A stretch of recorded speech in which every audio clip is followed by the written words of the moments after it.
ভালো সম্পর্ক অনেকের সহ্য হয় না। কেউ যদি সুখে থাকে তাহলে থার্ড পার্টির কি মনে হয় তার সুখটা কেড়ে নি। এমনই কিন্তু দেখা যাচ্ছে ভারত ও নেপালের মধ্যে। হ্যাঁ, থার্ড পার্টি এসে হাজির। বিষয়টা কি, আজকে আমি আপনাদের সামনে যে আর্টিকেলটা নিয়ে আলোচনা করব, এই আর্টিকেলটা একটা ছোট আর্টিকেল না, একটা বড় আর্টিকেল। পাকিস্তান অ্যাটাক করতে চলেছে ভারতের ওপর, এমনই কিন্তু একটা বড় সন্দেহ বার্তা কিন্তু এই আর্টিকেলগুলোতে প্রকাশ পেয়েছে। বিষয়টা কি, নেপালের তরফ থেকে একটা সতর্ক বার্তা ভারত সরকারের উদ্দেশ্যে কিন্তু দেওয়া হয়েছে। ভারত সরকারকে জানিয়ে দেওয়া হয়েছে যে নেপালের তরফ থেকে, আর এই সতর্ক বার্তাটাকে আমাদের সিরিয়াসলি নিতে হবে।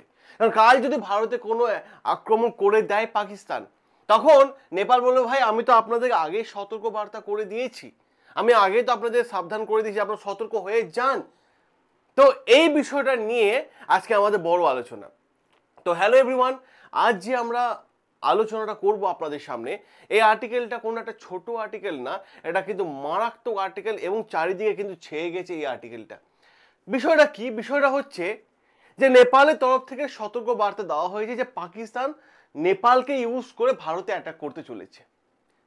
নেপালকে ইউজ করে ভারতকে অ্যাটাক করতে চলেছে, তা আপনারা এখন থেকে সাবধান হয়ে যান, এমন কিন্তু সতর্কবার্তা। আমি আপনাদের প্রথমে একজন পলিটিক্যাল মানুষের সাথে পরিচয় করিয়ে দিই। ইনি কে?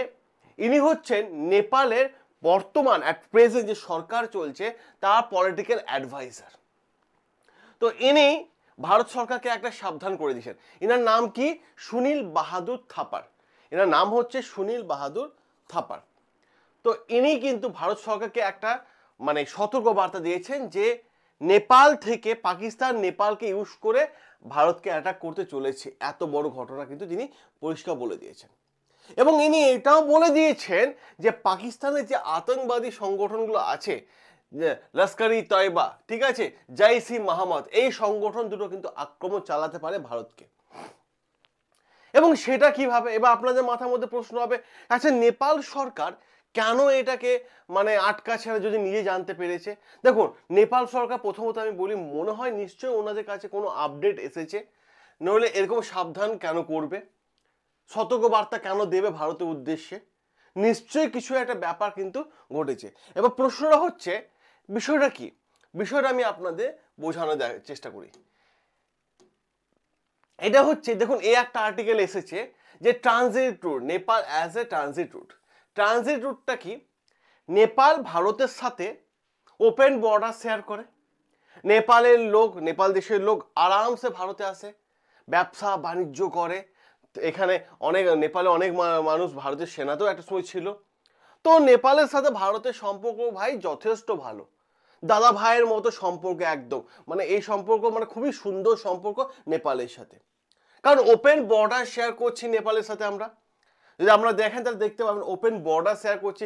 নেপাল থেকে ভারতে আসার জন্য দরকার পড়ে না কোনো ভিসা, দরকার পড়ে না কোনো পাসপোর্ট। তা এতটাই ভালো সম্পর্ক ভাই, নর্মালি আধার কার্ড ভোটার কার্ড দেখালে আমরা নেপালে যেতে পারি, নেপাল থেকেও কিন্তু আসতে পারে।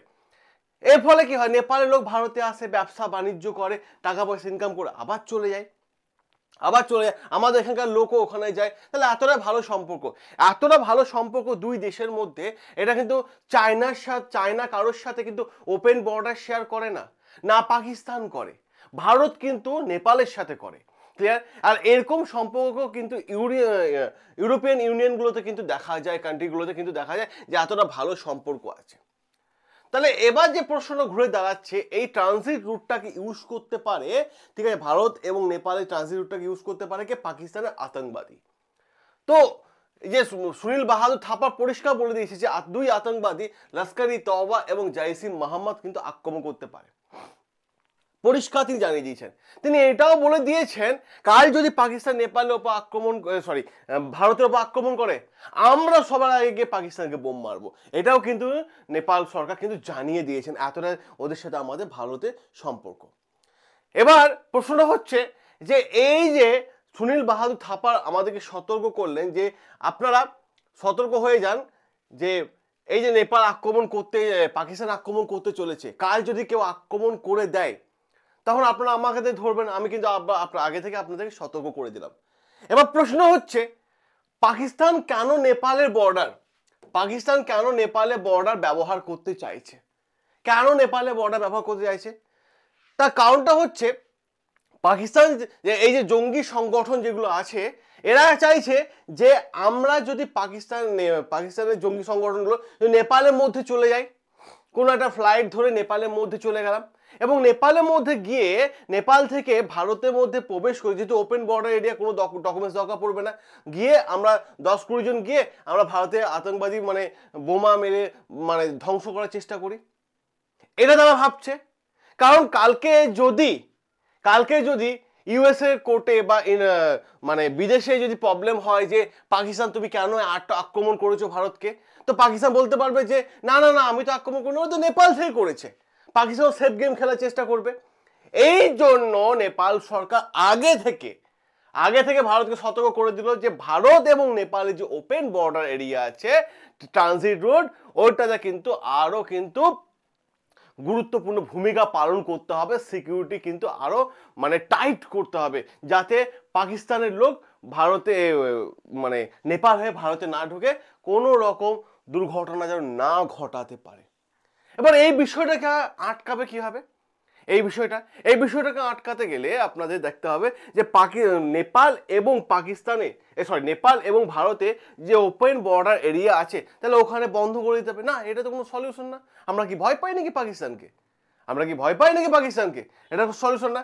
নেপালের সিকিউরিটির কথা এখন ভাবতে হবে বেশি করে, এবং ভারতেও কিন্তু আরো সিকিউরিটি কিন্তু ব্যবস্থা স্ট্রং করে নিতে হবে, কারণ নেপালেও কিন্তু স্ট্রং করে দিতে হবে। নিশ্চয়ই নেপালের কাছে এমন কোনো সতর্ক বার্তা এসেছে। নেপালে যত বাংলাদেশ বা পাকিস্তান থেকে যত ফ্লাইট আসছে, সেগুলো যত মানুষ আসছে, প্রত্যেকটা মানুষের ওপরকে কিন্তু ট্র্যাক করতে হবে। এটা কিন্তু একটা সলিউশন, কিন্তু রাস্তা যে তাদের অ্যাক্টিভিটি টেস্ট করতে হবে, কি উদ্দেশ্য নিয়ে আসছে, কেন আসছে, নানান বিষয়গুলো কিন্তু দেখতে হবে। এইটা কিন্তু বড় ঘটনা। আমি যদি আপনাদের সামনে আরেকটা ঘটনা দেখাই, আপনারা দেখলে অবাক হয়ে যাবেন। একটা নতুন ঘটনা আমি আপনাদের দেখাই, ঠিক আছে? একটা নতুন ঘটনা দেখাই আপনাদেরকে, সেটা হচ্ছে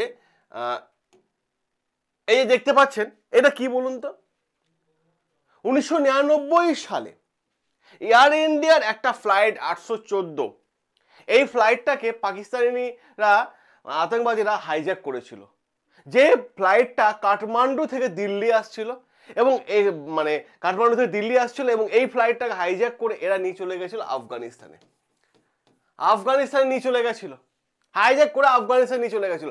আর সেই সময় সবথেকে গুরুত্বপূর্ণ ভূমিকা পালন করেছিল আমাদের অজিত ডোভাল স্যার, কারণ তিনি প্রত্যেকটা মুহূর্ত অ্যাক্টিভিটির সাথে ছিলেন এবং প্রত্যেকটা মুহূর্তকে খুব ভালোভাবে কন্ট্রোল করেছিলেন এবং সমস্ত প্যাসেঞ্জারকে সেভ করে আনিয়েছিলেন। এবং তাদের যে দাবি ছিল, এই যে হাইজ্যাক করার যে দাবি ছিল, গুরুত্বপূর্ণ দাবিটা কি? 3 জন টেররিস্টকে আমরা আক্রমণ করেছিলাম এবং তাদেরকে বন্দি করেছিলাম। 3 জন, ওই 3 জনকে ছাড়তে হবে এবং আমাদের ছাড়তে হয়েছিল। আহমেদ ওমর, শাহিদ শেখ এবং মাসুদ আজহার, যে এই সংগঠনের নাম ভুলে গেলাম আপনাদের, জৈসি মোহাম্মদ যে বর্তমান চিফ। তো অজিত ডোভাল স্যার কিন্তু মারাত্মকভাবে কিন্তু এর ভূমিকা কিন্তু পালন করেছিল। তা আমরা দেখতে পেয়েছি, আমরা অপরদিকে দেখতে পেয়েছি 2013 সালে যে ভারতে যে অ্যাটাক হয়েছিল, সেখান থেকেও কিন্তু নেপাল থেকে কিন্তু পাকিস্তানের জঙ্গিরা ঢুকেছিল। আমরা যে আরেকটা ভালোভাবে দেখি, 2024-এ উত্তরপ্রদেশে অ্যান্টি টেররিস্ট স্কোয়াড, যাকে আমরা এটিএস বলি, এই এটিএস থেকেও কিন্তু 2 জন পাকিস্তানি বড় বড় জঙ্গিকে কিন্তু অ্যাটাক করা হয়েছিল। একজনের নাম হচ্ছে মোহাম্মদ আলতাফ ভার আর সৈয়দ গঞ্জাফার। এই 2 জনকে কিন্তু আক্রমণ মানে অ্যারেস্ট করা হয়েছে।